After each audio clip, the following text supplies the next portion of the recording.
여기 보이지 않는 세상에서 벌어지는 엄청난 전쟁이 있습니다. 바로 박테리아의 끊임없는 진화와 그에 맞서는 인류의 놀라운 독창성 사이의 대결이죠. 이번 시간에는 이 흥미진진한 싸움의 세계로 한번 들어가 보겠습니다. 이 이야기는 그냥 과학책에 나오는 딱딱한 이론이 아니에요. 모든 건 1969년 과테말라에서 실제로 벌어졌던 한 끔찍한 사건에서 시작됐습니다. 당시에는 흔한 질병이었던 이질이 어느 순간 인류의 악몽으로 변해버렸거든요. 여러분, 한번 상상해보세요. 우리가 아플 때마다 의지했던 그 기적 같던 약들이 어느 날 갑자기 전혀 듣지 않는다면 과연 어떤 일이 벌어질까요? 이게 바로 오늘 이야기의 가장 중요한 질문입니다. 자, 그럼 시간을 거슬러 올라가서 모든 비극이 시작된 곳, 그 끔찍했던 과테말라의 악몽 속으로 직접 들어가 보시죠. 당시 상황을 보면요. 시겔라라는 이질균이 무섭게 퍼져나가면서 글쎄요. 무려 12,000명이 넘는 사람들이 목숨을 잃었습니다. 그런데 정말 충격적인 건 따로 있었어요. 그 당시 쓸 수 있었던 항생제가 4종류나 있었는데 그 4가지 모두가 아무런 효과도 없었다는 겁니다. 이 사건을 계기로 인류는 깨닫게 됩니다. 진짜 무서운 건 박테리아 자체가 아니구나. 그들이 새롭게 손에 넣은 능력, 바로 항생제 내성, 이 강력한 적과 우리가 마주하게 된 거죠. 그런데요, 진짜 문제는 이 항생제의 내성이라는 능력이 한 박테리아에게만 머물지 않는다는 거였어요. 박테리아들은 자기들끼리 이 무시무시한 능력을 공유하는 일종의 초고속도로를 가지고 있었습니다. 과학자들은 이걸 수평적 유전자 전이라고 부르는데요. 말이 좀 어렵죠?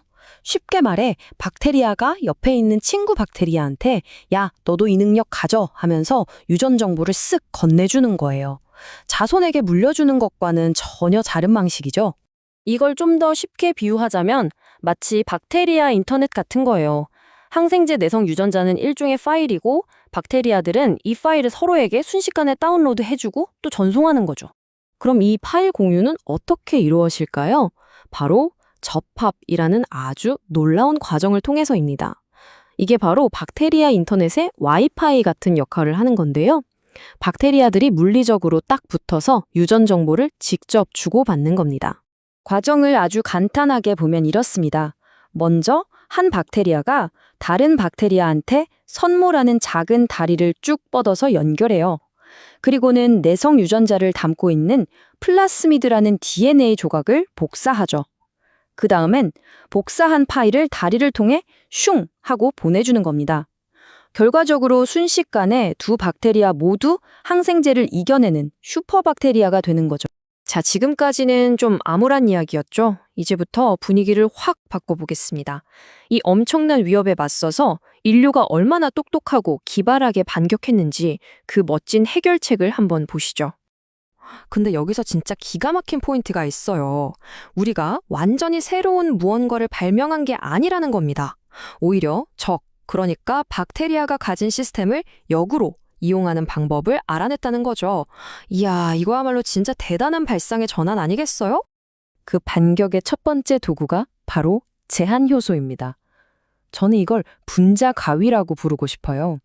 왜냐하면 이 효소가 DNA의 수많은 글자들 중에서 아주 특정한 서열만 딱 알아보고 그 부분을 정확하게 싹둑 잘라내는 정말 정교한 가위 역할을 하거든요.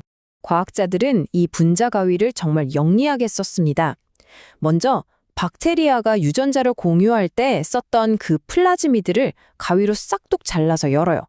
그리고 동시에 우리가 집어넣고 싶은 유전자를 다른 DNA에서 똑같은 가위로 잘라내는 거죠. 그러면 양쪽 끝이 마치 퍼즐 조각처럼 서로 딱 들어맞게 됩니다. 이걸 점착성 말단이라고 해요. 자, 가위로 잘랐으면 이제 붙여야겠죠? 여기서 두 번째 도구가 등장합니다. 바로 DNA 연결 요소인데 이건 말 그대로 분자풀이에요.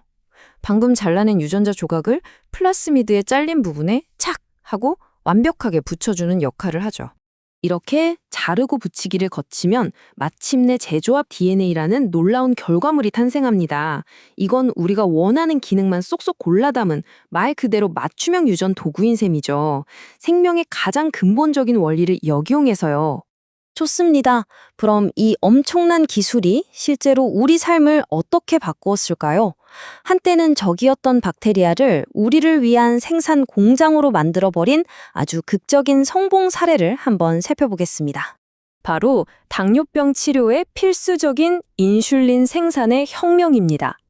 예전에는요, 돼지나 소의 췌장에서 아주 힘들고 비싸게 그리고 소량만 얻을 수 있었어요. 하지만 이제는 유전자를 조작한 박테리아가 우리를 위해 24시간 내내 아주 깨끗한 인간 인슐린을 대량으로 만들어주는 공장이 된 겁니다. 정말 엄청난 차이죠? 그 역사적인 순간이 바로 1982년이었습니다. 과학자들이 인간의 인슐린을 만드는 유전자를 대장균의 플라스미드에 성공적으로 끼워 넣은 거죠. 인류 최초의 살아있는 의약품 공장이 탄생한 겁니다. 그리고 이게 바로 결점타였습니다.